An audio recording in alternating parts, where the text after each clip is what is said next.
December 2018, 20-year-old Sanda Dia was brought into the emergency room by a few of his college friends. I don't know if we're going to call them college friends, but just think of it like that right now. He was unconscious. All the color in Sanda's face had drained from his body, and he felt cold to the touch. He was unresponsive. And the doctors are confused. Like, this is an otherwise healthy, active young man who had no indications of any sort of pre-existing medical condition. And now, this 20-year-old is laying here with a body temperature of only 80 degrees Fahrenheit, or 20 degrees Celsius. A healthy body ranges around 97 to 99 degrees Fahrenheit. This is a huge difference. It was also showing that he had hypernatremia. So this is when there's an excessive amount of sodium in the body. The FDA suggests an average American adult consumes about 2,300 milligrams of salt a day. Sanda's body was reflecting as if he had consumed 160,000 milligrams of sodium. That is over 2 months of the average sodium intake that it seemed like he had consumed in one day. You don't do that by eating a ton of fast food, by eating something salty. That's poisoning, right? Yes. It didn't make sense. The doctors and medical professionals tried to ask these so-called college friends, what happened to Sanda? What was wrong with him? Like, how did you guys find him? How did you guys get him here? What was he doing prior to knocking out? They all just kind of shrugged. They all looked the other way or said things along the lines of, we don't really know. We think he's drunk. We don't really know what's wrong, okay? Something was clearly very wrong, though. Despite all the life-saving attempts by medical staff, 20-year-old Sanda Dia would die of multiple organ failure. When the hospital performed an autopsy to figure out what could have been the issue, what could have been the cause of such a healthy college student's sudden death, they were shocked. So it's customary to go through the stomach contents during an autopsy. It reveals a lot. You know, the last time when someone ate can be told by the stomach contents or the amount of acid there is. What they ate can even be determined. If maybe there was something ingested that could have led to their fatality, all of these things. I don't think anything could have prepared the doctors for what they were about to find. Inside of Sanda Dia's stomach, they found that he had been starved of food and water for the past 2 days. But instead in his stomach, there were goldfish, not the snack, the actual fish, like the pet goldfish swallowed whole, Oh my goodness. decapitated mice heads swallowed whole, and decapitated eel heads, you know, like the eels that swim in the ocean or freshwater. Eel heads decapitated. It was clear to doctors that Sanda had gone through something very horrible before his death. He had been tortured by 18 fraternity brothers from the most prestigious school in the entire country.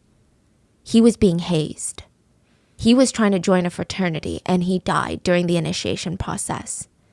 And for nearly 5 years, 18 fraternity brothers held meetings with their powerful families and attorneys. They cleaned up the evidence. They covered their tracks. They stayed hush-hush about what happened leading up to Sanda's death. And for nearly 5 years, they were able to keep it somewhat a secret, till it all started coming to light, and it exposed one of the most heinous, sadistic fraternity hazing initiations I have ever researched in my life. Pledges were forced to bite off the heads of live mice and eels, swallow them whole, chug glasses of other people's urine, swallow live goldfish, drink fish sauce. Do you know fish sauce? It's like soy sauce. Yeah. They were forced to defecate and urinate on each other. They were forced into graves filled with ice water and eels. All these very well thought out actions of 18 college students would lead to a bright college student's death. And they would basically get away with it. So let's get into today's case. As always, full show notes are available at rottenmangopodcast.com. But last month, June of 2023, a YouTuber by the name of Acid posted a video that got him banned from the platform for like a week. So it's making me a little nervous. But his video has since been taken down, but the damage was essentially done. He started a social media carnage, if you will, and I'm not even mad about it. Acid posted a video about the killing of Sandadia from 2018. And in the video, he released some of the names of some of the perpetrators involved. He essentially doxed them. And that's why the video was taken down, but the impact was already done. Acid is considered one of the largest Dutch-speaking YouTubers in all of Belgium, where this case takes place. So his audience is pretty big. And when he dropped this video, this case starts getting massive attention. And even after the video is taken down, people have downloaded it, reposted clips of it, reshared it on TikTok, Facebook, all these other platforms. They've linked articles, journalists got involved. And this is how Sanda's case became international news recently. There were conversations about racism in Belgium and really everywhere else in the world. Conversations about colleges hiding and burying students' disgusting secrets. Conversations about how rich kids can seemingly get away with anything. And it thrust a certain fraternity into the spotlight. Rusholm. I think I'm saying that right. It's spelled with a G, but I think it's pronounced H, right? Rusholm was founded 77 years ago, and their emblem is like this Flemish lion. I'm sorry, but when I look at their emblem, it's like very Harry Potter Slytherin vibes. Their colors are green and white. They've got a Flemish lion, and most of the fraternity members, so it's an all-male secret society basically, they're members that are students of law, engineering, business. So these are very established people from established families. This fraternity in particular quickly became one of the most sought-after fraternities of the entire university. What's the university? It is the #1 university in Belgium. It's KU Leuven, and this is like one of the most prestigious universities in all of Belgium. So this is like a top school. And this fraternity inside Leuven was one of the top fraternities everyone wanted to be a part of. They were incredibly exclusive. Every year they would only accept maybe 2 to 3 new members, and they really honed in on the secret society aspect of the fraternity. I mean, there were so many rumors about them. There were rumors about how extreme they took their hazing, but I think at the time, at the school, it only added to the intrigue. It only made them more mysterious and more sought after, like this larger than life reputation. Because none of them would speak on truly all the hazing that they went through, but it's almost like the badge of honor that they wore. You have no idea, and that makes you more intrigued. Most members also came from elite families that had power and influence, which added to the exclusiveness of the fraternity. It felt less like a fraternity and truly more like a secret society of all the rich, powerful kids at this particular school. Do people know who's in there or not really? Everyone on campus? Yeah. Yes. Oh, okay. Yes. So it's the type of fraternity. Here's my opinion on it. I think that everyone might shit on this type of fraternity and talk shit about them and be like, oh, what a bunch of weirdos. But maybe if they personally invited you to a party, you might get a little bit excited or like, oh my gosh, I can't believe they even know me, right? Kind of that energy. But because of this YouTube video that was posted by Acid, and this is a case that happened in 2018, a lot of the secrets of the fraternity were slowly exposed. A few secrets had been laid to rest, had been dug back up by Acid. In 2013, an animal rights group by the name of Gaia lodged a complaint against the fraternity. A video had been leaked in which the fraternity brothers had filmed themselves killing and abusing a baby piglet as part of the hazing ceremony. A baby pig. Instead of formally charging them, the university covered for the fraternity by putting together a document called the Hazing Charter. It's so unserious. The school admin put together a document that just said, please agree to abstain from violence, racism, extortion, bullying, sexual assault and discrimination, and using animals during hazing. These are all illegal actions. Why are they even okay to do at the beginning? It's like, please don't kill people during hazing, please. I know you already did, but here's a thing. Yeah. So they just made this document and had all the fraternities and sororities on campus sign it. And I know what you're thinking. Okay, so Rusholm signed it and then turned around and went back to hazing people with piglets, right? They didn't even sign it. They refused to sign it. They basically told the school, thanks for covering for us, but we're going to do what we want. And the university took no further action, made no further attempts to make hazing safer for humans and or for the animals. And soon the whole thing was forgotten. Meanwhile, the fraternity got right back into it. A recent document showed that their annual initiation, they created a food menu for the pledges. This is what it reads. Appetizers, grasshoppers and cockroaches. Main course, live mice and fish. Dessert, coffee and cocaine. And that's not all. A creepy photo was released of the fraternity, and it's horror level. It appears to be the fraternity members after a hazing ceremony in the forest. And they're all dressed in suits and trench coats and these thick coats that are long. There's 4 pledges, so these are the 4 people getting initiated, that are in the photo. 2 of them are on the floor on all fours in the woods. The other 2 are on their knees. One has a gun pushed into his temple, and the other one has a rifle pointed at him. It's like horror level photo. What?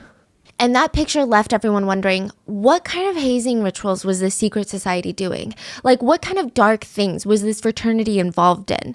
What really happened behind closed doors in RISM, where most members had parents who were politicians, lawyers, doctors, and CEOs? How far would these parents go to protect their kids if something happened inside this fraternity? Sanda Dia wasn't really the type to join a fraternity, and I'm going to explain why later, but not that anything is typically wrong with fraternities, but we're going to get there. Sanda was born in Belgium, and since the day he was born, like many immigrant parents, Sanda knew that he just had this privilege of even being born in Belgium. Like, even being born in this country to him was a privilege. Sanda's dad was from Senegal, and he was actually a refugee who sought asylum in Belgium just a few years before Sanda was born. And like so many immigrant fathers, he had given up practically everything for his 2 sons to have this better life. And he knew that Black Belgians, they just don't get as much opportunities as their white counterparts. And just to get the same level of respect, treatment, and career advancements, he knew that his sons would have to work twice as hard just because they were Black. So ever since they were born, hard work is like ingrained in them. It's like in their DNA from the minute that they took their first breath. So when they were kids, Mr. Dia, the father, he would work all day long in the local factory. He would spend his nights learning the local language. Any amount of spare time he found in between, he would sacrifice sleep to stay up with his sons while they did their homework. And, I think it's ingrained in immigrant parents to want to sit their kids down constantly and say things like, do you know what I had to go through? Do you even appreciate what kind of blessings you have? How privileged you are, right? Mr. Dia didn't really have to do that with his sons. They seemed to kind of already know. They didn't really take anything for granted. And all he wanted was for Sanda to dream big and achieve everything that he ever wanted. And Sanda was on track. Ever since he was young, he was constantly thinking of like new things he wanted to do, new projects, endeavors, challenges that he wanted to tackle. When he was in kindergarten, he made this best friend, Ferry, and they were like lifelong friends. They lived about 5 minutes away from each other, and they were practically glued at the hip. Everyone in their neighborhood would just hear excited talking, laughing, and then see this like blur of motion zip past them. And when they look to the right, there goes Sanda and Ferry again, goofing around on their little bikes. They would constantly talk about how they're going to make their own video games one day, how they loved manga. So they would ride around on their bikes and talk about how they were going to go to university, get a good job, save up all their money, and move to Japan one day. And they would pinky swear to each other that they would be best friends forever and make it to Japan. Sanda would never make it to Japan. But he did make a lot of friends growing up. He's very ambitious and smart, goofy. I know it sounds really cliche, but he was just kind of like a natural at everything he did. You could be solving this impossible math problem, and he would walk in, sit down, and within 2 seconds solve the problem with you. It almost didn't seem fair for someone to be so good at everything. On his first time playing soccer with his friends, they were shocked. They're like, what do you mean you've never played soccer before? How are you so good? There's no way. You're lying to us. You're hustling us. Whatever he did, he just seemed so naturally good at it, which is the exact type of person that people want to hate. People don't like perfect people. Too kind, too smart, too ambitious, too funny. But it's just really hard to hate Sanda. Those who knew him said you have one conversation with him and you just want to be his best friend. He just gets people. He gets how they think. He knows how to find common ground. He knows how to make people feel safe and unjudged and comfortable. It's like, when you're part of a big group and maybe for some reason they're all poking fun at you. Why is your voice so squeaky? Why do you talk like that? Oh gosh, you have a Valley Girl accent. Sanda would be the type to not even smile and look straight at you, look you in the eye and say, I really like your voice. He was just so magnetic, That's the best way people describe him. After high school, Sanda was admitted into the prestigious University of Leuven. To give you context on how impressive this is, Sanda would be the first member of his family to attend university, and he was going to attend one of the most prestigious universities in the country. His family was beyond proud. Mr. Diaz said, "It was an absolute dream for me." Yeah. The school was about 30 minutes away from home, but Sanda chose to dorm, and he started doing his studies. He chose civil engineering. And by 2018, he was in his third year of a 5-year program to receive both his bachelor's and his master's in civil engineering. I think Sanda put a lot of pressure on himself.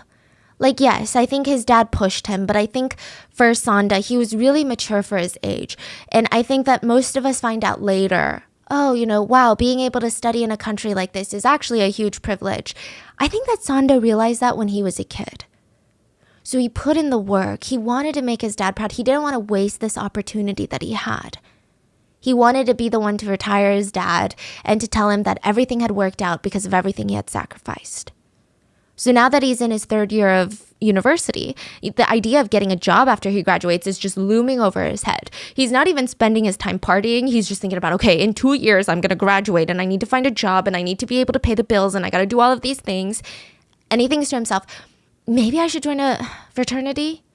Okay, I know a lot of people join fraternities because they want a sense of community. Or let's be real, sometimes it's the prestige or the partying, the legacy, the friendships, the social life, the exclusivity. And I'm sure Sanda wanted a little bit of that too, but he's thinking very practically. He has the grades, he has the social skills, he has the work ethic, but he's going to be a black man entering into an industry that is still predominantly controlled by white men. White men that were all connected to each other somehow. So Sanda wanted, and as a black man, he almost needed that kind of network. Because, we live in a world where it's not really just about merit. It's also largely about who you're connected to. It was no secret that many students in the RISM fraternity came from very high-profile families and elite backgrounds. Some of Sanda's friends, they were kind of shocked when he told them that he would be rushing, which is like applying to be part of a fraternity. A lot of them were confused, And something that I found interesting, and I'm not sure if it's different in Belgium, but he's joining as a third year and not as a first year, which makes me believe is, yes, maybe he wanted all the other cool things that came along with being a part of a fraternity, but it really does seem like he did it for the networking aspect. He's like, in 2 years, I'm going to graduate and I need a network. So third year into university, he's like, okay, maybe it's time for me to join a fraternity. Sanda's older brother said, clubs like that have its benefits. Being in a club like that, if you know them, it's really good for your network. And when you leave school, these types of people will trust you a lot faster. Another black student stated, some people think it's stupid to join a fraternity and go through the hazing period, but for a lot of black people, it's very understandable. So I think this is some nuance that's needed for this case. I'm sure he just wanted to be a part of a fraternity as well. But I think for him being a black man, that networking power meant so much more to him. It was so much more necessary. The sentiment being for black university students, networking means more than just having frat parties on the weekends. It could make or break their careers after school.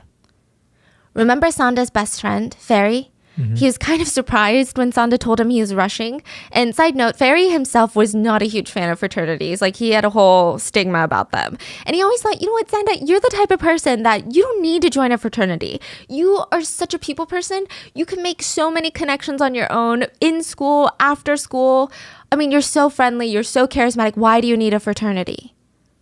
But when Sanda explained to him all the reasons that it made sense for his career, Ferry was like, okay, it's actually kind of smart. Like, I get it. It's not this impulsive thing. You just woke up and you wanted to join a fraternity. You've put thought into it. In 2018, Sanda was one of 10 new students who rushed or attempted to join RISM. And out of the 10, just 3 made it to the final stages of the, quote, recruitment process. A total of 3 pledges, if you will. Sanda and the 2 other pledges that are just known by their initials were the 3.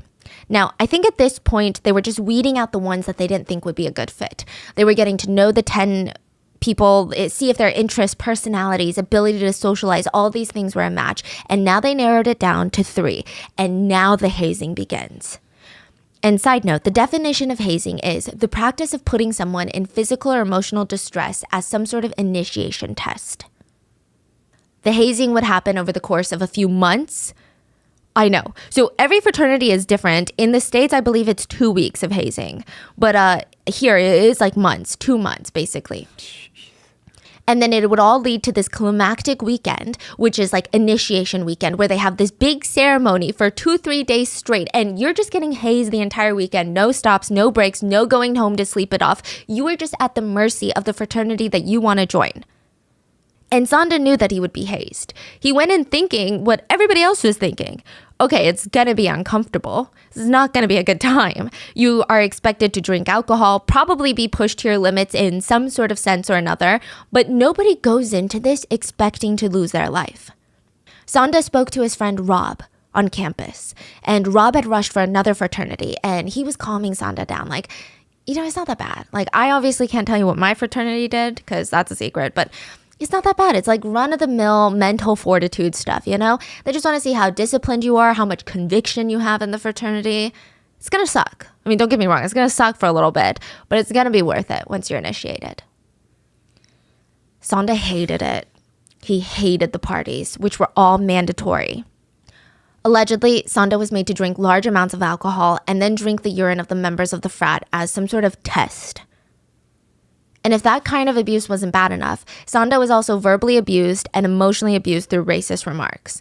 On one occasion, in October of 2018, only 2 months before the hazing ceremony that resulted in Sanda's death, the fraternity was hosting something that they call a cantus. And according to sources, it's like a traditional activity where there's a huge amount of alcohol and people get together where they play games, sing traditional songs, and drink beers. It's like a big party, honestly. So this specific cantus was held on October 8th, 2018 at this student association building that was now turned into a rentable party room named Albatross. And the pledges were forced to attend as usual. This fraternity is a rather rowdy party. Like they're a crazy crowd. Everyone's getting blackout drunk. The pledges were forced to get down on their knees and the fraternity brothers would pour hard liquor down their throats. On a normal evening, the pledges would be forced to down 7 pints of beer individually. Pints, not glasses. And I mean, just even think about the carbonation itself. Just think about like 7 pints of sparkling water. And once everyone was beyond drunk, everyone was done partying, the pledges would be forced to clean up after the party while they can barely stand because of how they were forced to be so drunk. They're basically throwing up, cleaning up their vomit, throwing up again, and then imagine how badly you just want to go to sleep. The room is spinning. You feel horrendous, you feel like shit, and you're being screamed at to hurry up and finish cleaning. Normally, all 3 pledges were forced to clean, but on this particular evening, the fraternity brothers had a different idea. They decided on a whim. Sanda should be the only one to clean. An employee of the party room, who was also a fellow student, overheard the conversations and it was reported. The fraternity brothers turned to Sanda and started calling him racial slurs with the hard R. They also said, and I quote, "Black people should work for the white." And the employee remembered calling out to Sanda and saying, "Dude, you can't let yourself be talked to like that." And all Sanda could respond was, "I can't do anything about it right now." Reportedly, the employee tried to tell the boys off, but he was just one guy facing off against 20 rich, entitled, powerful, racist men. Honestly, the scariest type of person out there. The fraternity brothers weren't even slightly embarrassed. They weren't even sorry for what they just said. It was so clear to the employee that they feared nobody. These are things that they're saying and doing in public. They have no shame. They believe that they were above everything and everyone. They responded to the employee saying, "Yeah, well, mind your own damn business." So imagine, Sanda is desperately doing his best to be accepted because of his future. He's wasted because the boys forced him to drink 7 pints of beer, and now he has to clean up after all of them while they shout slurs and derogatory remarks at him. And he's only 20 years old. He's really still just a child. And despite this horrific incident, Sanda continued to attend the frat party nights and continued to rush. And I know there's going to be people out there that are confused, like, why would he still even want to be friends with these guys, be associated with these horrible racists that don't even respect him? Because he worked so hard to get to where he was. He had seen his dad give up everything for his education. His friend said, Sanda knew his dad did everything for him to give him a better future, and he always promised to live up to that. Sanda knew as a black man, he would need more than just his merit and his own talent and skill to advance in his career. Had he been white, he may have never even thought to join this fraternity. Maybe he wouldn't believe he needed extra connections on top of his abilities. And had he been white, he might not be dead. There is a strong racial element to this case, which I don't think can be ignored. So clearly the fraternity brothers are racist, but it goes much deeper than that. In the 77 plus years of RISM, the fraternity, only 2 members were black or of African descent. And only one of the 2 is still alive. So one of them went through initiation in 2015, and Sanda was the second who was accepted into the hazing. I did see some comments online about why he joined an all-white fraternity in the first place, because most universities do have like more black fraternities that have predominantly black men in them and stuff like that. But I feel like that's very victim blamey to me. But to give further context, Sanda actually knew a few of the frat brothers from RISM. They were part of a big group that he would play soccer with. So it's not like he just randomly chose this all-white fraternity and was like, that one, I want to be in that one. He was actually acquainted with some of them. And one of his kind of friends that he was slowly becoming closer and closer to while they played soccer, he was like, hey, I'm going to be rushing for RISM this year. So Sanda's thinking, okay, well, if I'm going to be rushing, I might as well be a pledge with someone that I'm already kind of friendly with, so we can go through it together. So he chose RISM. Besides, Sanda made it this far in initiation. He had his father's work ethic and determination. He just wasn't a quitter. Then the initiation weekend began. This is what the fraternity calls the baptism. This was the final weekend of hazing, a full weekend of the pledges being at the hands of the fraternity members. Whatever they already went through would most likely pale in comparison to everything that they would have to do this weekend. December 4th was day 1 of the hazing weekend. The first task would be initiated at 4 p.m. Sanda and the other 2 pledges were forced to dress up as apostles, a reference to the fraternity's Catholic origin. So they're wearing like these long, white, flowy robes, and they were sent out into the city with a bundle of single roses, and their mission was to sell as many roses as possible, and whoever sold the least would endure a wide range of punishments. The punishments would include things like drinking rotten milk, eating bird food, and, of course, being force-fed copious amounts of alcohol. Sanda ended up last place for the selling of the roses task. He sold 30 less roses than the other 2 initiates. And honestly, the way that they punished him for this first task, I was imagining it to be bad. Like, I was imagining it to be like, drink a glass of this rotten milk. Okay, punishment over, task number 2, let's go. But this was a whole new level. Sanda was forced to drink so much alcohol that according to one of the brothers at the hazing, he was already so drunk he couldn't even speak. This is after the first task. This is only 7 p.m. that evening, so only 3 hours into the hazing ceremony.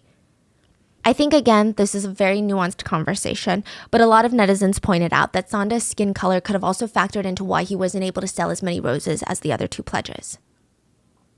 And now he was being punished to the max, to the extreme for it, and they went overboard. To the fraternity brothers, being drunk didn't mean anything. It didn't mean no, it didn't mean stop. They continued hazing Sanda.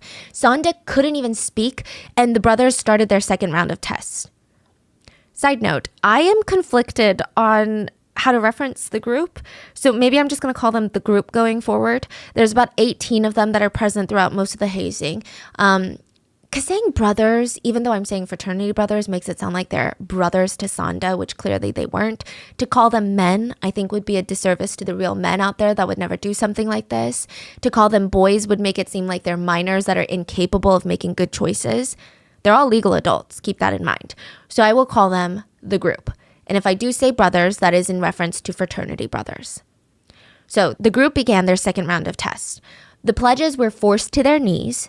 This was the group's favorite position because of how easy it was to tilt the pledges' heads back by pulling their hair and pouring alcohol straight down their throats. They got the pledges on their knees and started asking trivia questions.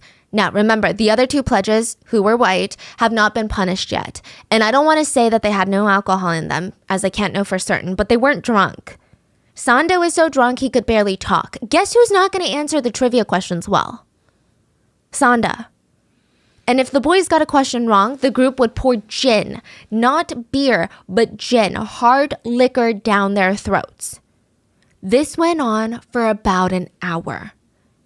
How quickly you get drunk on gin depends largely on your metabolism, but I would imagine for most people, a few shots of gin, you're feeling buzzed, you're feeling tipsy, or if you're like me, you're drunk. Sanda was already super drunk, so he got most of his questions wrong, and by the end of the second round, he had consumed 1.5 bottles of gin. 1.5 bottles. It wasn't specified what size the bottle was, but I'm guessing it wasn't one of those airplane shot bottles. It's likely one bottle was around a pint, which is about 8 shots. And this is like, he has nothing in his stomach, he hasn't eaten, just nonstop. It's not even over the course of the whole night. At this point, Sanda couldn't even walk by himself. And according to witnesses, all the color had drained from his face. He likely would have already thrown up a couple of times, and he was on the verge of dehydration and passing out. Now, what's wild to me is all of this so far has been done in public. According to the statement made by one of the fraternity brothers present, they did task 2, the trivia question and the pouring of the gin down their throats, on the pavement in front of a cafe in the town square. What? So they're literally hazing Sanda in public to the point that he is unable to even stand up on his own, and nobody alerted the authorities. Nobody did anything. It wasn't even 9 p.m. yet, so it's not like 3 a.m. where it's just a bunch of college kids being rowdy. Not even 9 p.m., and it was time for the third task. The third task was survive the night. The pledges were dragged back to the fraternity house, and 18 members of the fraternity hazed them for as long as they could.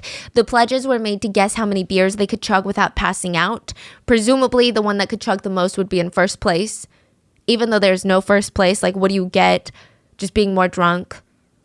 The group started mixing hard liquor with beer, and just... The beer was intentional. The pledges were already so drunk, and it was only a matter of time that they threw up because of the carbonation of the beer and straight up alcohol poisoning.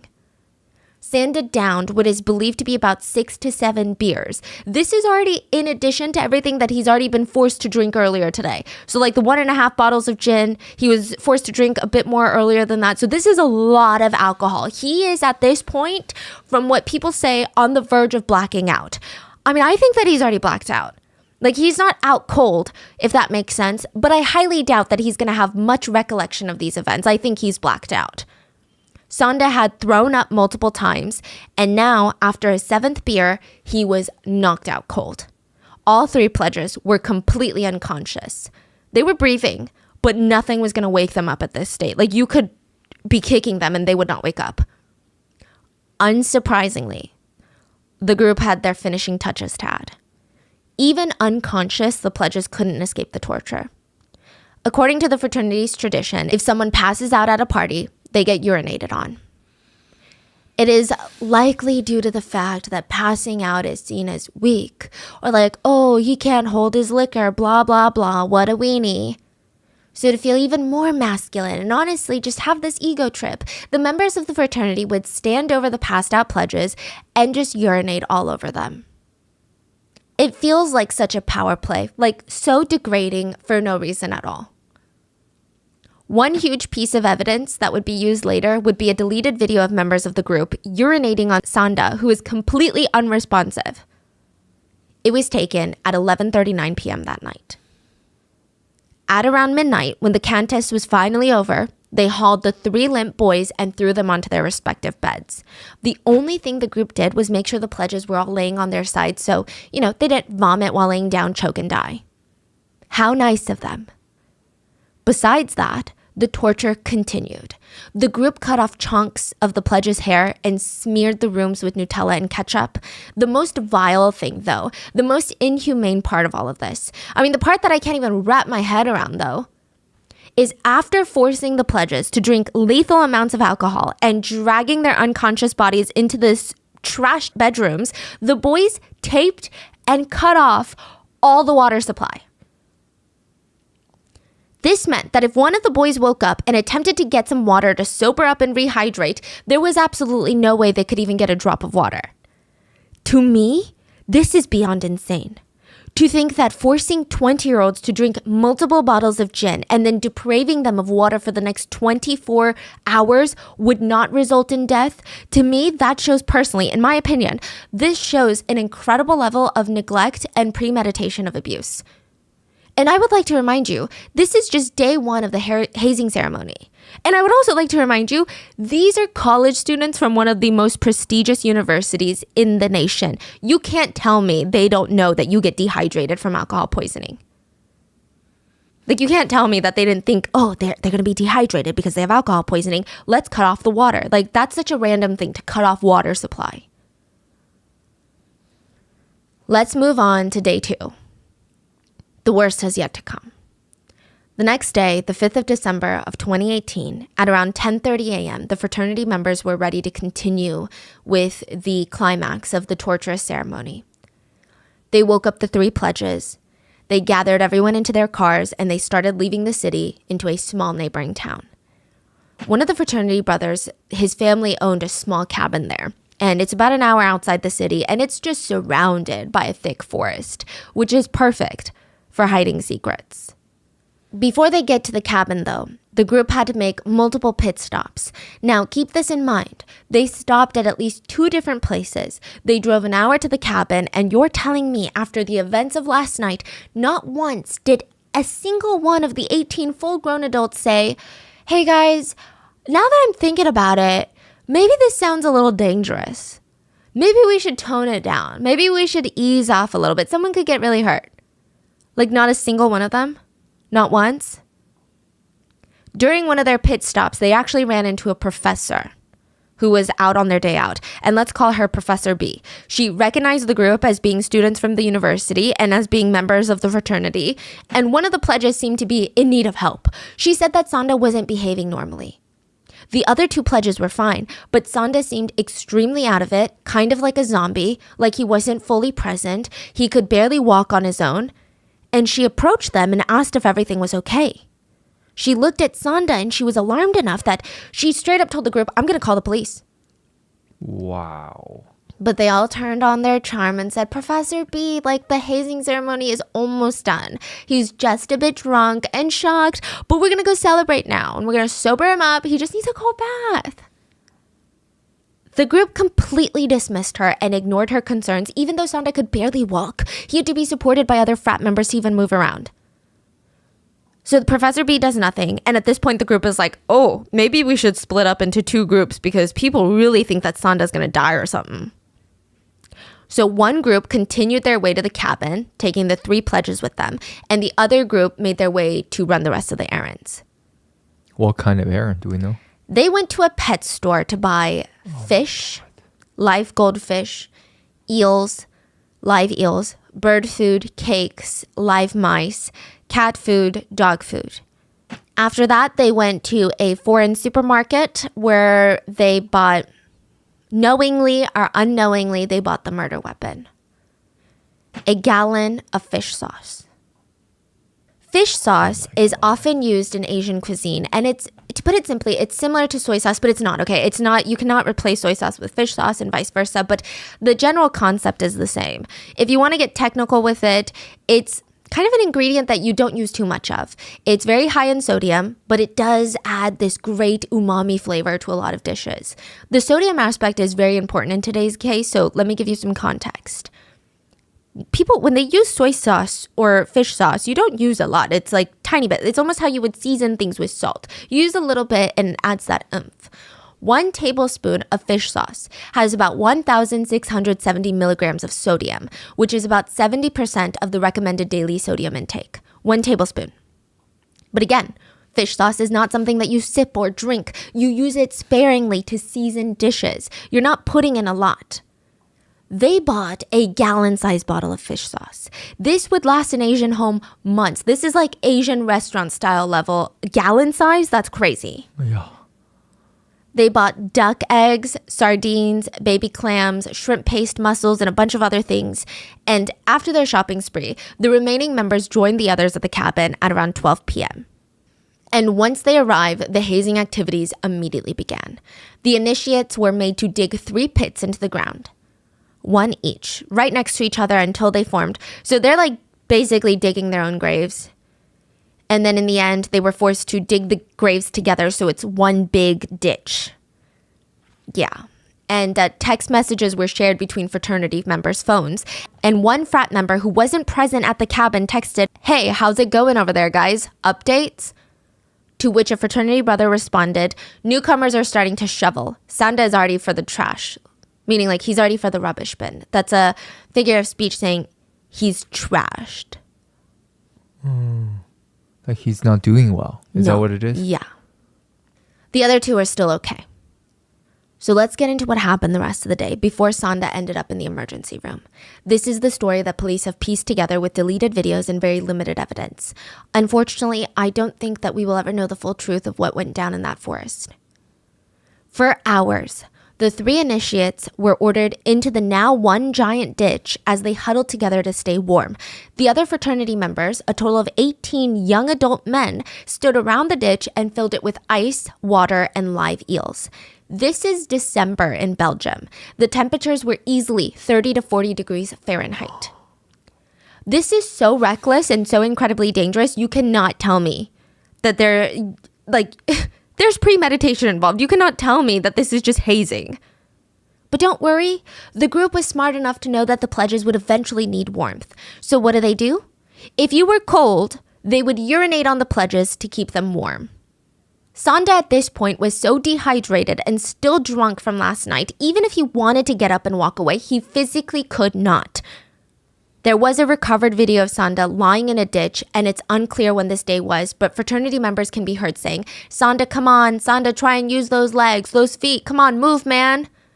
The boys are asking him to stand, but he is so unconscious that two of the group are trying to get him up. He is not capable of even standing up on his own.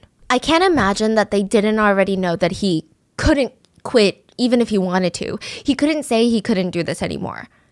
It was reported that the official way out of the hazing ceremony and forfeiting your spot in the fraternity, you would have to ring a bell that would be off to the side of the ditch or on the side during all these hazing tasks.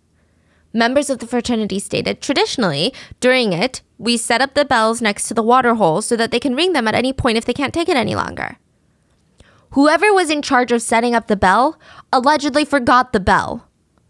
So for Sanda, there was no physical identifiers of freedom, escape. There was no way out. There was no way he could physically get up. Nobody was listening to him. It was chaos. No, he couldn't even speak well. There wasn't even a bell that he could try and reach for to symbolize, guys, I'm not okay. Everyone knew that he was not okay. And he was at the mercy of 18 fraternity brothers. And for hours, he was tortured in that ditch until the sun began to set. The theorized event seemed to suggest this. Once the pledges were in their ice-cold baths, a question game began. If pledges got the answer correct, they would be rewarded with a sip of water or a Gatorade or an energy drink to get them pumping. However, if they got it wrong, they would have to eat or drink something disgusting. It's not clear exactly what Sanda consumed during this part of the hazing task, but from later records, for the most part, they were forcing him to consume large amounts of fish sauce and their urine. Some reports say semen was also involved. Yeah. Back to the hazing. After that, reportedly, the fraternity members took live eels and threw them into the water, and the pledges were sitting with all these eels that were just running around them. They yelled at the pledges to catch the eels with their bare hands and then bite their heads off and swallow the decapitated heads. It is said all three pledges made it through that task. Hours passed by, and at the time 7 p.m. came around, they had been sitting in the freezing temperatures for over 6 hours. The group wasn't even close to being done. The next task involved goldfish, live goldfish. The task was to swallow the live goldfish whole, alive, then drink a ton of fish sauce and attempt to throw up the goldfish whole. It is known that super salty things and super disgusting things can make you gag and throw up if you're repulsed enough. So the other two pledges, they were able to throw up and produce their whole goldfish, like bring it back out of their stomach. The only one left was Sanda. And instead of the fraternity brothers letting it go, they made him continue drinking fish sauce. At this point, Sanda was throwing up repeatedly, but every time there was no goldfish. So Need I remind you, he's not winning the question games. He hasn't had probably a sip of water in the past 24 hours. He's beyond drunk, dehydrated, throwing up, which leads to further dehydration, and being forced to consume copious amounts of fish sauce, which the sodium count on that, it's not even a drink. You're not even supposed to consume it like that. It's like being forced to consume tablespoons of just salt straight up. You can't tell me that no one thought that that's dangerous. You can't tell me that these are just boys being boys and they didn't know how far this was going to go. You just can't tell me that. I think in middle school, I would have put 2 and 2 together. I think anyone capable of reading a nutrition label and realizing, oh, that is quite a bit of sodium, right? Especially these university students. I think even without the nutrition label, the scent of fish sauce alone indicates that this is high in sodium. The fact of the matter is, they knew what they were doing. I mean, that's my personal opinion. They turned off the water. They were giving out water as prizes. Sips of water were prizes. That suggests to me that they know the pledges are incredibly dehydrated. On top of these tasks of vile mutilations of live animals and torturous conditions for the 3 pledges, the senior members were also kicking them in the back, harassing them, and of course, urinating on them. Later, a deleted video uncovered by forensic techs during the investigation would show that one of the members had actually defecated on one of the pledges. It is unclear who it was. It is unclear if they defecated into the pit or they actually physically defecated on the pledge. But either way, what? This went on the entire day till the sun set, and the next phase of tasks would proceed. The pledges had not consumed anything but alcohol and mutilated pets. Reportedly, one of the pledges, not the sober brothers, the pledges tried to give Sanda a soda so he could ideally get his blood sugar up and hopefully muster up some energy. A senior fraternity member stopped him and said that's against the rules. The next phase included serving each pledge their first meal, 1 sausage each. However, each sausage was coated in toothpaste. And they were forced to eat this and endure 10 more buckets of ice water thrown at them in the pits, as well as a firework that had been thrown into the pit where the pledges were sitting in the urine feces covered water. It was around this time the other 2 pledges, again, not the brothers, pledges, the ones that were also being tortured, stepped in to check on Sanda. He was barely conscious. They pulled his body out of the pit next to the campfire, and Sanda was cold to the touch. I mean, any warmth was completely devoid as his skin was all pale. The 2 pledges and a few senior members laid him on the ground, and they changed him so that he was in a pair of dry clothes. They were the first to intervene at Sanda's rough state. The other pledges put him on a plastic trash bag, kind of like a tarp, and moved him to one of the cars where they turned on the heater. But they only kept him in there for so long. They moved him back next to the campfire, possibly because it was easier to get warmer faster next to a fire. What were the other fraternity brothers doing, like the 18 brothers, the sober ones? They would actually take pictures of Sanda while he was unconscious. A recovered photo later would show Sanda lying in the weeds, completely passed out and in a fetal position. Meanwhile, the senior brothers took it upon themselves to begin the next task in the hazing. They're not done. The pledges were allegedly forced to bite off the heads of live mice and swallow them. So while the senior members are preparing for this next round of hazing tasks, a couple more of the brothers began to notice how bad of a state Sanda was in. So they finished the little live mice thing, and Sanda was still ice cold, his face was pale, and now he was like completely unresponsive. There was no way he was even responding to anything they're saying. They made Sanda do the mice? Yeah. This was when 20-year-old Sanda Dia began to make very horrible noises. He was groaning in pain. Like, it was slow, it was torturous, whatever he was feeling on the inside. So what happens when you take a lot of sodium, it's not just your tummy hurts or you're in desperate need of water. Your brain starts to swell. And the pressure in your skull feels like it's going to explode. And that's actually what kills you when you overdose on sodium. It's not because your stomach is like, ooh, ouchie, so much sodium. Your brain pressure, literally, your brain's going to shut down. Imagine if someone is taking like a helium tank and just inserting it into your ears and turning it up. Imagine the pressure that would cause. Your organs, the rest of your organs are starting to shut down. Your brain is starting to shut down. He was clearly in a lot of pain. And at 8:57 p.m. on the 5th of December, one of the senior fraternity members finally called emergency services. Dispatch confirmed, yeah, you should probably take him to the hospital if he's unresponsive. Noodcentraal 112, ziekenwagen en brandweer. Goedendag, we hebben een noodwerk en we hebben een drill in een van onze boxes flauw gevallen.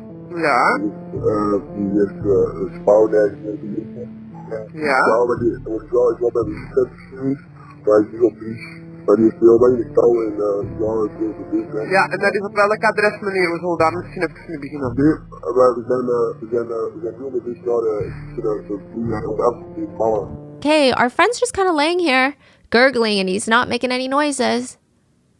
Which makes it seem like they took action, right? But it's important to note that it was 2 hours in between Sanda being unresponsive that they finally took him to the emergency room.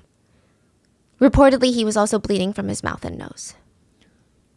Probably due to the pressure. They carried him to the car to transport him, and reportedly, they threw his unconscious body into the trunk. The trunk. Not the passenger seat where the heaters could help warm him up. They didn't put him in the back seat or laid him across their laps. Nowhere where he could get warm. Nowhere where they could keep an eye on him to make sure that he's not choking or stops breathing. I mean, isn't that what good friends do? Like, isn't that what good people do? Let alone a friend, let alone someone you know. I imagine if I saw a stranger in that state, I would not put them in the trunk. Who puts anyone in the trunk except serial killers? Like who? Yeah. Yeah. It's so, and this part really gets to me because later in the trial, these monsters keep crying and saying, "We're so sad our friend died." You put your friend in the trunk. If that's the type of person you consider a friend, like, who are you? You're a horrible person. I don't even know what to say. On the drive to the hospital, the boys in the car with Sanda in the trunk had reportedly been talking about the final stages of the hazing and how they would continue once he got out of the hospital. At 9:15 p.m., the group finally arrived. Sanda Dia was pulled out of the trunk and handed off to emergency medical staff at the doors of the ER. He would never make it out alive. Because medical staff didn't know exactly what happened and can't read minds and they can only function and work to treat symptoms in situations that you inform them of, the group just dropped him off and didn't let them know about anything. Didn't let them know about the hazing, the alcohol, the lack of water, the raw meat in his stomach, not the cups and cups of fish sauce. Nothing. Sanda Dia didn't even stand a chance. Without the extra information from the frat members, doctors had no idea about the things that he had consumed. Had the fraternity members told them, maybe Sanda would have a chance. Maybe they would realize it was sodium. The only things in Sanda's bloodstream were hard liquor and salt. That was it. Like, literally, that's it. There was literally nothing else in his system. Within 45 minutes, Sanda was transferred to the University Hospital of Antwerp, where it was a bigger, better equipped hospital. And this was when the doctors finally discovered the extremely high salt content in his bloodstream. They also discovered that Sanda had suffered a cardiac arrest that sent him into a coma. But this was also when Sanda Dia, the 20-year-old university student, went into multiple organ failure. His organs were shutting down one by one. His parents were alerted of the condition, and as the family rushed to be by their son's side, the fraternity brothers rushed out. They rushed out and they got to cleaning. They won't clean up after a party, but apparently they'll clean up a crime scene. Senior members ordered the other members to clean up the whole cabin and the surrounding area. This included getting rid of all and every piece of evidence. They filled up the water holes with dirt to cover them up. They also went back to their frat houses to clean up the rooms of Nutella, ketchup. They turned on the water supply that they had cut. When the police went back to the campsite, they would find absolutely nothing. It was as if nothing ever happened. They also deleted all pictures, videos, and messages that they had on their phones that could be incriminating. And thankfully, these were recovered by investigators later on. And side note, while Sanda was being driven to the hospital, other fraternity members tried to get the remaining 2 pledges to finish their hazing. So the last stage of the initiation was for the pledges to lie naked in the forest for a few more hours. However, at 10:39 p.m., the other 2 pledges were also hospitalized. There are very few details on what happened to them, but we do know that one spent about a day in there, and while the other one was held for about 2 days in the hospital. They too were victims. And then Sanda's body could no longer hold up.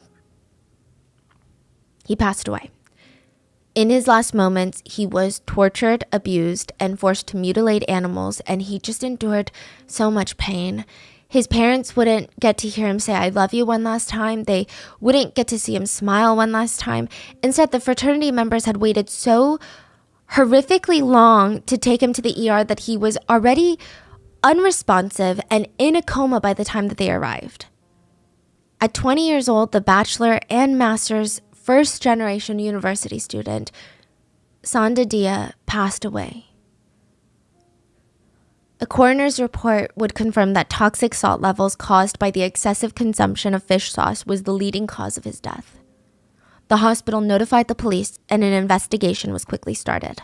The medical staff informed the parents and the police of the group who had brought Sanda into the ER. And according to the police report, the Netherlands police arrived at the log cabin that morning, December 6, 2018. There were no ditches, no pits found, nothing. The cleanup was good. And while Sanda was fighting for his life in the hospital, the police would later find records of WhatsApp messages that painted a very clear picture of all the cleanup. People were in the group chat of the fraternity saying things like, delete everything, clean up the dorms, turn the water back on. Should we delete WhatsApp totally? I mean, this had to happen at some point. We really just are wild monkeys with that hazing ceremony, aren't we? How can salt overdose be so brutal? That's salt? Did the parents find out what happened? So they seem to know that Sanda's condition is grim and the chances of him making it alive are low, but even then, the way that they're chatting about it seems rather casual. Just like, yeah, they said it's salt overdose. How can salt be that dangerous? Man, we really are just too crazy with this hazing, aren't we? It had to happen at some point. Thankfully, forensic science had just absolutely skyrocketed regarding technology, and of course, the police were able to seize the boys' phones throughout the investigation and pull from these deleted photos and videos proof of the events that had occurred that night. And I'm going to list the evidence piece by piece, and it's rough. Investigators were able to discover photos with timestamps that proved that Sanda had been laying on the ground in a fetal position for almost 2 hours before being taken to the emergency room. It is unknown if Sanda would have survived had he received treatment within these 2 hours, but it feels like the group took away any chance of his survival. 7 hours earlier, one of them commented that Sanda was ready for the trash bin, which usually means they are not okay. They are beyond not okay. Investigators also found from their interrogations that it was tradition that at the end of the hazing ceremony, all pledges are required to prove their loyalty to the club by sniffing a line of white powder. They all swore it was going to be flour, but something tells me it was going to be cocaine. Other texts from the WhatsApp that were publicized included, "Oh no, I'm really going to pay for this, aren't I?" This came from the president and the pledge master of the fraternity. Another message expressed concern that the parents of the other 2 pledges would start a legal case against them. Other evidence revealed that Sanda fell hard a few times head on when he was forced to walk. Clear indication that he suffered from some sort of head trauma in addition to the 2 days of torture. The police also found a disgusting video on one of the brothers' phones dated a month after Sanda died, a month after. Because they weren't arrested. So a month after Sanda died, a few of the brothers, the fraternity brothers, approached a black man without a home on the street. One of the boys holds out change as the man nods, acknowledging, thanking them for placing the change on his jacket that was folded on the ground. So he places, and then an arm reaches out into the frame to try and grab the man without a home's hat off his head. They're just terrorizing a man without a home on the street. And he kind of dodges because what are you doing, right? And while these events are taking place, the boys sang the lyrics, "Cut their hands, the Congo is ours." This is in reference to the fact that a former king of Belgium sought out territory in Africa. They took control of land on the banks of the River Congo, which is present-day the Democratic Republic of Congo. It's estimated that the Belgian king killed 10 to 15 million Africans. He forced the residents to work for free, and when they didn't meet their daily quotas, he cut off their hands.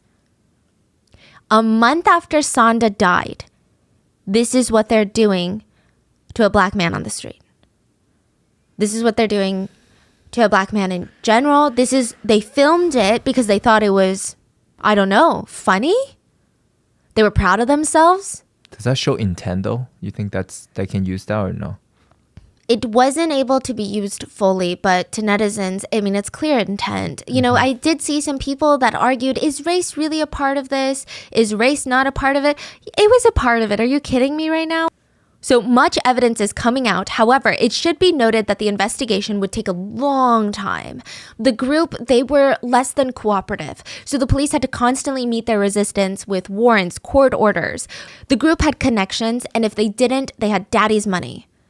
In fact, after news spread of Sonda's death, a secret meeting was held at the home of a father to one of the 18 men, who happened to be a well-established, well-connected attorney. A new kind of pact was created, a new secret society of sorts, if you will, between the haves and the have-nots. We can never really know the conversations held in that emergency meeting, but we can speculate. And I imagine that they made some sort of pact. They were sworn to secrecy, and they were told, if we do this, we can get away with it. I think that this story I'm about to share gives you a clear picture on what kind of parents we're dealing with. Some say out of remorse, some say out of fear, some say out of sheer stupidity.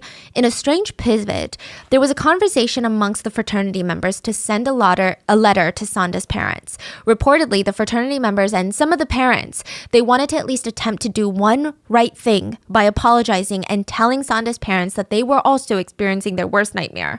Which, like, what kind of apology is that? But the lawyer/father that seemed to be leading this whole discussion crushed the idea, said that if they legally incriminate themselves, they would absolutely do no such thing.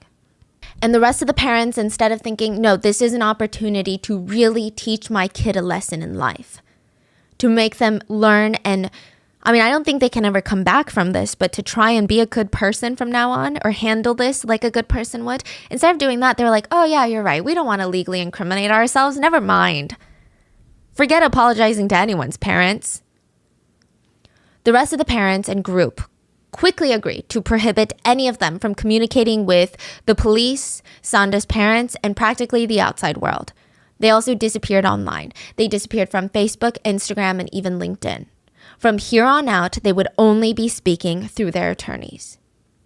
You would think that none of that would matter, though. Because at this point, a 20-year-old bright college student died, and his autopsy exposed 2 days of torture and abuse that he had experienced. You would think that the police and the government and the netizens, they wouldn't care about some hush-hush meeting amongst 18 rich families. The evidence was right there. And you would think that they would investigate the allegations of racism after finding out about previous racial incidents and even after that racial incident. And just the sheer fact that Sonda was one of the 2 black students in the whole 77-long history of the fraternity, and he died, you would think that people would care, right? 5 years passed, and somehow the 18 men who stood by and subjected him to the torture, to almost war crime level torture, they continued to evade justice. And it's not like the press didn't know about the story. News spread about the Black Pledge that had died at the hands of 18 white men, but the news articles never mentioned race. They chalked his death up to a horrible accident that occurred during hazing. I wouldn't be surprised if a lot of the families had a role in the framing of the narrative of this case, allegedly. However, the school did state that they will be holding an internal disciplinary hearing for the members of the incident. At first, they stated that all members, all 18 men, would be suspended from the university. They did not do that. Instead, they replaced the suspension with, get this, 30 hours of community service each, and an essay on the history of hazing. This is crazy. This is like how you punish a kid that's skipping class. Yeah, stole a cookie from the cookie jar. I'd rather them not do anything at all. Like, this is a slap in the face. Like, the fact that they're doing this and being like, this is enough for someone's life. This is enough to teach them a lesson about killing someone. Like, it's a slap in the face. The university was essentially, hey, don't do that. In order to teach you not to be racist and kill people, why don't you write an essay? The boys were allowed back to school. They were allowed to continue their education. They were allowed to work towards graduating, something that they had stolen from Sanda, something Sanda had worked so hard for. Essentially, it seemed like the school was standing by the group, which is ironic because the university self-advertises themselves as, quote, the home to a tradition of academic excellence and ethical integrity that serves as the backbone of everything we do. Side note, I don't think I mentioned this. The school actually knew about the racial incident that happened 2 months prior to Sanda's death in the party room, where they were calling Sanda the hard N-word. They knew about that. A few administrators were told by the employee that worked there that was also a fellow student, and they didn't do anything about it. Yeah. Thankfully, other teachers heard of the news and they decided to do something. 20 university professors wrote an open letter demanding stronger punishments for the group. The school said that they would open another investigation into the case, but the results were grim. They took like 3 years to investigate it. Most of the members had already graduated at this point. After 3 years, only 7 of them were still in school and they were finally expelled. But maybe that just goes to show how much power these families held. Most of the parents were established lawyers. One of the group's dad was a very high-up judge.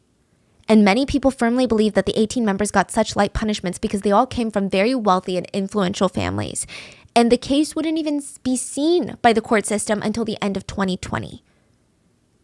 They even had to go to a neighboring province for this case because the families had so much influence in that province. They had to be like, okay, there's no way we're going to get a fair trial. We got to go. We got to go to a different town. The criminal investigation of Sanda Dia's death concluded in July 2020 with a recommendation that the members would be charged with negligent homicide, humiliation, and premeditated administration of dangerous substances. The judges have evidence of calculated cause and many instances of racism and inhumane treatment towards Sanda. The 18 members were now scheduled to appear in court to finally start the trial September 4th of 2020. However, at the last minute, 2 defense attorneys filed a request for additional investigations. They're like, you need to investigate our clients more. Which is weird, right? Why would they do that? Especially in this case, it doesn't make sense. It is speculated they did this on purpose as a delay tactic. It is important to note the political climate in 2020. The murder of George Floyd sparked one of the greatest and widest spread civil rights movements the world had seen. It's likely the defense attorneys wanted to push the trial off until the climate, quote, quieted down a bit. The case did not get attention in 2020 because the trial didn't happen, and it really wouldn't get that much international attention until 2023, like a month ago, after YouTuber Acid's video. Now, in 2020, people in Belgium really did care, though. It just wasn't, not that they care more now, but I think it just wasn't spread. The story wasn't spread. A lot of people protested. Hashtag Justice for Sanda was circulating in Belgium on social media. And a lot of Belgians were worried that these people were so well connected, and because nothing is happening to them, and because the court stated that they are anonymous throughout the entire trial, their names have not been released, they can all occupy positions of power in society and in the legal system just like their mothers and fathers. Sanda's uncle said this was not an accident. They thought, he's just some black guy. We're powerful and nothing can happen to us. What would have happened if Sanda were white? Eventually, the protest died down and everyone held their breaths, hoping that justice would be served. The trial would finally commence in 2022, 4 years after Sanda's death, and people were watching. They watched as all 18 men arrived at the courthouse alongside their lawyers. They had their hoods up, hats shielding their faces. Every one of them had face masks on. The prosecutors pointed out that all 18 defendants were present during the goldfish and fish sauce task. They stated, "It is therefore strange to note that none of the defendants questioned the excessive administration of the fish sauce to the pledges, who would have been weakened and numb due to the baptismal activities that had been done up to that point in the cult. The large bottle of 4.5 liters of fish sauce had been noticed by every defendant present today. None of those present took any action to stop the excessive administration of the fish sauce." However, there are a lot of infuriating moments in the trial we got to quickly talk about. One of the defense attorneys stood up and they responded because, the question was, why did Sanda Dia, one of the only black people in the entire fraternity, why was he killed during hazing? And the defense attorney responded, "It has nothing to do with color and everything to do with physique, weight, and height. Basically blaming Sanda's death on his own body weight and height. Another lawyer added, my client also wants to be clear. Sanda Diaz's skin color played no role in this file. Sanda was one of them, one of their good friends. They did not see his color. One of his good friends? Do you do that to one of your good friends? Do you throw them into the trunks? Do you torture them for 2 days straight, if not months? Do you throw racial slurs at them like one of your good friends, right? Another defense attorney stated, there was no intention to harm Sanda, and my client was unaware that the amount of fish sauce the pledges would ingest could be dangerous. The purpose of hazing was not to humiliate, but to build a bond of friendship by going through a hazing ritual. My client now realizes that these rituals are outdated. Side note, I don't know if people care about this, but did you guys know hazing started because of women and gay people? What do you mean? Oh, yeah. So back then, when universities started having fraternities around, they were more focused on academics, and not saying that they're not now, but most of them were academic secret societies of men in universities. And it would be all the majors kind of congregating together. So business majors would join a business fraternity, and they would all just bond with each other. And then in the 1920s, women were allowed in college, and more men started flocking to fraternities because they hated femininity taking over their campus. That's how they saw it. All these women on campus were vile. This was no longer a manly institution. So they started going to these secret, exclusive, men-only clubs, aka fraternities, right? And they would escape women that way. But then homophobia came around. And people were like, wait, a group of men, young men living together, nonstop, hanging out with each other, sharing secrets together, color coordinating their outfits, having secret handshakes? That sounds a bit gay to me. So they became obsessed with this hypermasculinity idea. And so they started doing hazing almost to show, hey, we're so masculine. We do these crazy, dangerous things to be even part of this group. So we're not gay. We're the manliest of the men. Yeah. That's what anthropologists have believed. So, hear me out. It's kind of crazy when you think about it. They were so terrified of women and then gay people. So just food for thought. And then I think now it's just been grandfathered in. It's just become a tradition that none of these, I'm not saying now it's about homophobia or about misogyny, but that's kind of how it seems to have started. It started around the same time. So a lot of anthropologists believe it's because of that. Now, but all that aside, back to the trial. Sanda's mother also spoke out, and she said for the past half a decade, the 5 years, she feels like it's on her. She wonders why he would take part in a fraternity. She feels like maybe she pushed him towards it unknowingly, or maybe she was too strict or not strict enough, or she just constantly guessed every little thing that she said to him, everything that would have made him feel like he needed to do this. The defense attorneys had little sympathy for her. They kept arguing that none of the defendants could have known how dangerous fish sauce was. They said because it's readily available in a store that they can't be judged for it. If you can buy it in a store, how are you supposed to know it's dangerous? That's literally what kind of logic is that? Yeah. They also pointed out the defendants themselves underwent the hazing ceremony years before, and they came out with no health problems. Which, fine, but did they mention how much Sanda was forced to drink? The other two pledges weren't even forced to drink as much. And then when those arguments grew old, the defendants cried about how sad they were that this happened to their good friend. Imagine Sanda's friends and family hearing these guys get up there and cry about how sad they were at the loss of their friend. Sanda's dad responded, I heard that my son was your friend. Everyone knows that's a lie. I'll tell you why. Friends don't let you down. 5 years after Sanda's death, the court declared all 18 defendants guilty. On May 26, 2023, all 18 students were each found guilty of involuntary manslaughter and degrading treatment, but justice was not served. Their punishments came down to 200 hours community service. Some people got 225, 250, or 300 hours of community service. That's it? Oh, and they had to pay a fine, total 15,000 euros to the family. What? Yeah. Yeah, and not that money makes things better, but money is something that can try and help, that can try and provide therapy for Sanda's family, that can try and do something, that can even just inflict pain on some of these influential families. But 15,000 euros and community service, it's also not going to stay on their criminal records.